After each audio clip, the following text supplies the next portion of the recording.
Bom dia, meus amados irmãos, que a graça e a paz de nosso Deus, de nosso Pai, possa abençoar ricamente as nossas vidas através de Jesus Cristo e faça-nos semelhante a Ele.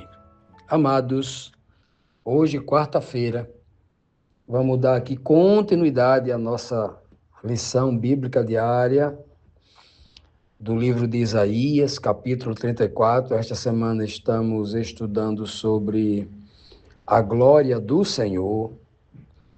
E ontem, na terça-feira, nós vimos claramente quando o Senhor começa com a sua espada embriagá-la contra Edom, né? E ele promete aí uma destruição contra Edom. Edom, como nós já explicamos aqui na lição, nos comentários anteriores, Edom, ele é o descendente de Esaú.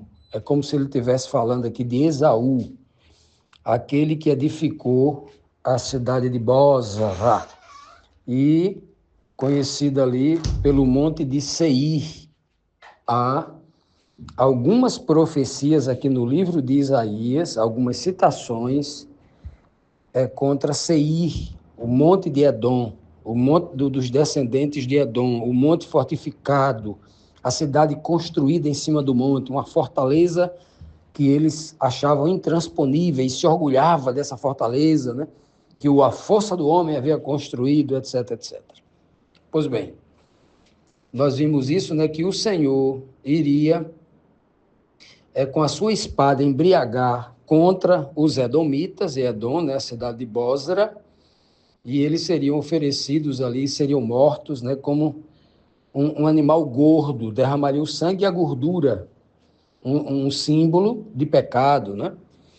E vimos também no versículo 7 e 8, na pergunta 6 de ontem, quando o Senhor disse que eles seriam mortos, né? Desta forma que eu acabei de dizer, a espada do Senhor, né? Para fazer justiça, a palavra aqui que aparece é vingança, mas o contexto correto é justiça, diante dos terríveis pecados que Edom estava cometendo contra a humanidade, mas sobretudo contra o seu irmão Israel, né? E hoje, dando continuidade a esse pensamento, vamos para a pergunta 7. O que acontecerá com o país de Edom? Qual o significado? O fogo nunca se apagará? Olha que pergunta. O fogo nunca se apagará?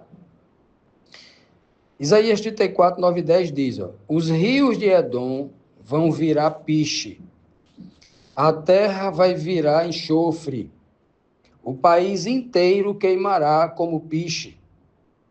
O fogo nunca se apagará e a fumaça não parará de subir. O país ficará arrasado para sempre e nunca mais ninguém passará por ele. Veja bem que aqui o Senhor está proclamando uma destruição completa contra Edom, contra os edomitas, né? Que devido a essa maldade deles, o pecado, principalmente contra o irmão, usando aquela velha tipologia, né? Que lá de trás, né? O irmão Edom contra o irmão mais novo, Jacó. Isso aí se perdura aí, né? Para se ter uma ideia, há algumas profecias aqui, nós vimos uma profecia aqui no capítulo 11 de Isaías, né? E ele repete um pouco, se não me engano, no capítulo 27, não, acho que 11, 27, 28, quando ele cria ali um oráculo, uma profecia contra Dumar. Aí ele fala assim, gritam-me de Seir, alguém lá de Seir está pedindo socorro lá em Jerusalém. A que hora estamos da noite, guarda? Guarda, a que hora estamos da noite? Um cara de Seir, lá de Edom, perguntando ao atalaia de Judá, que está em cima dos muros de Jerusalém. Esse é o cenário que está sendo posto ali. Aí o atalaia diz assim, eu estou vendo que está nascendo o dia e nascendo a noite. Foi exatamente no dia em que, né, Seir foi atacada e queimada como piche. Nesse dia, no mesmo instante em que o povo estava sendo liberto, né, era dia de liberdade para o povo judeu, estava sendo noite de dor e sofrimento para os edomitas. Só para a gente ter uma ideia das ocorrências, no século VII a.C., os assírios, sob o comando do rei Tiglat-Pileser III, e logo em seguida continuou com o rei Senaqueribe, eles dominaram várias áreas ali da região, sobretudo a área de Edom, aquela região de Bósra e o Monte Seir. Isso foi no século VII, no ano 600 e alguma coisa. Os dias contemporâneos ali próximo a Isaías. No século VI, no ano 500 e pouco, os babilônios, né, liderados por Nabucodonosor, tanto conquistaram Judá, como também exerceram grande opressão e dureza contra Edom. Mas no ano 586, no ano em que os judeus estavam sendo libertados lá de Babilônia, né? No ano 586, quando a queda de Jerusalém estava acontecendo pelo ataque o último ataque, né? Foram 3 ataques de Babilônia contra Jerusalém e arrasa Jerusalém, né?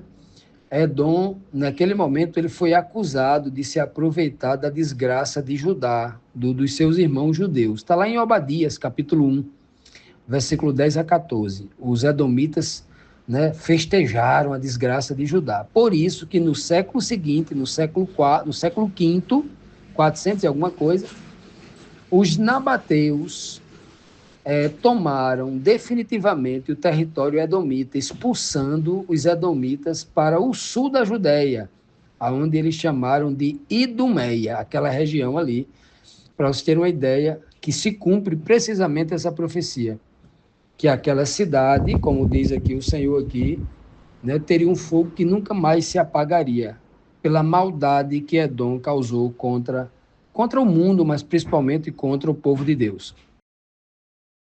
Continuando, meus amados, vamos aqui para a próxima pergunta, né, a 8ª, que diz assim: quem serão os habitantes de Edom após a destruição, né, do que o Senhor, né, previu, e quem governará depois disso?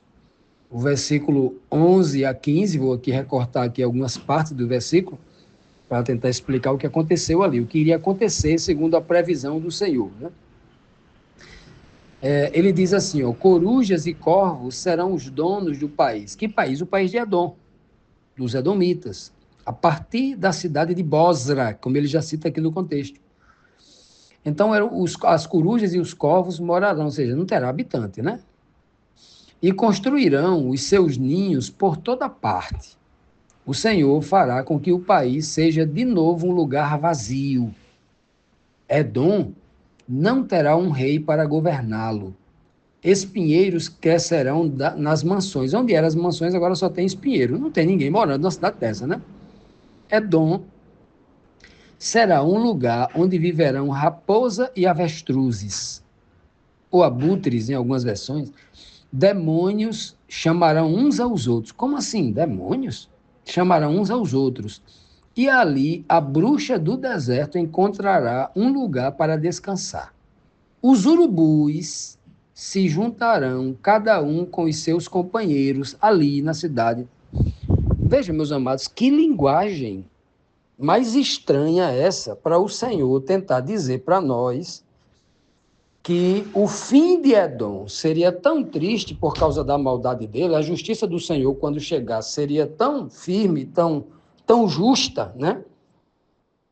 Que a cidade se tornaria nisso.